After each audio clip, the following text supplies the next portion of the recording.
Donald Trump, whether you love him or can't stand him, was never just a politician. Long before he was signing executive orders or posting cryptic late-night tweets, Trump was known for his sprawling real estate empire, opulent lifestyle, and relentless self-promotion. But strip away the headlines and the hype, and a real question lingers. Was Donald Trump actually successful as a businessman? Trump didn't exactly start from scratch. He inherited a substantial real estate portfolio from his father, Fred Trump, who built a fortune in outer borough apartment buildings. When Donald took the reins in 1971, he didn't just want to maintain the business. He wanted to dominate Manhattan. His first splash came when he negotiated a deal to revamp the crumbling Commodore Hotel into the Grand Hyatt, right next to Grand Central Station. That single move, bold and unexpected, turned Trump from a privileged heir into a headline-grabbing force in New York real estate. Building on that momentum, Trump dreamed even bigger. He constructed Trump Tower on Fifth Avenue in the early 80s, a gleaming, gold-accented skyscraper that became his crown jewel. With luxury apartments, designer boutiques, and a cascading indoor waterfall, Trump Tower wasn't just a building, it was a stage. It projected power, ambition, and opulence. Celebrities moved in. Tourists snapped photos. Trump had successfully turned himself into a living brand. It was this persona that he would capitalize on for decades. Flush with success, Trump expanded aggressively into new industries. He launched an airline called Trump Shuttle. He bought a 282-foot yacht and renamed it the Trump Princess. He tried his hand at publishing with Trump Magazine. Everything he touched carried his name. To the public, he was a billionaire genius, but in private, debt was mounting. As the economy dipped in the late 80s, Trump's over-leveraged assets started to unravel. Trump's casinos in Atlantic City were his most ambitious and most damaging ventures. The Trump Taj Mahal opened in 1990 with glitz and glamour, but it was a ticking time bomb. Built with borrowed money, it defaulted within a year. Trump Plaza and Trump Castle soon followed into bankruptcy court. By the end of the 1990s, Trump's companies had declared Chapter 11 6 times. For many business leaders, that kind of track record would spell the end. But Trump had a unique survival skill. He could fail, publicly and spectacularly, and still spin the narrative in his favor. It was around this time that Trump embraced a new strategy: licensing. He realized he didn't have to build or own everything. He just needed to rent out his name. From hotels in Dubai to condos in Panama, the Trump name appeared on buildings he had nothing to do with physically, but everything to do with financially. He licensed his brand for everything from steaks to bottled water. Some of these ventures became punchlines. Others, like Trump University, led to lawsuits and scandal. But in between the flops were licensing deals that paid off handsomely with little risk. Trump University was particularly damaging. Marketed as a way to learn from the mogul himself, it drew in thousands of hopefuls, but instead delivered overpriced seminars and minimal instruction. Lawsuits followed, and in 2016, Trump settled for $25 million.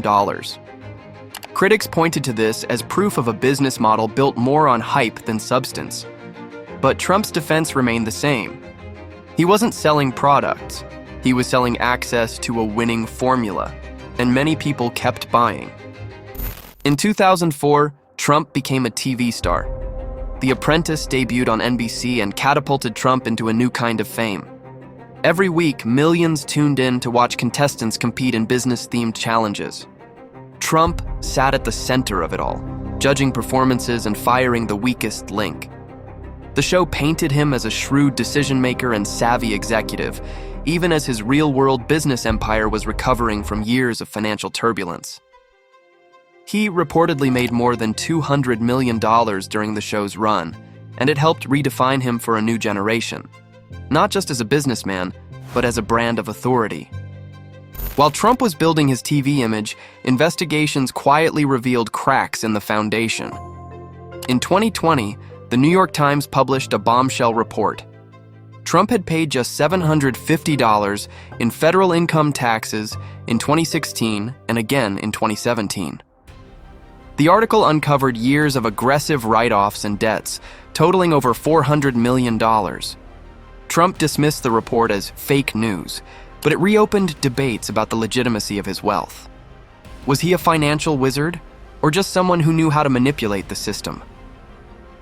The criticism hit a peak in February 2024 when a New York judge ruled that Trump had committed financial fraud by inflating the value of his assets to secure favorable loans and insurance policies. The fine?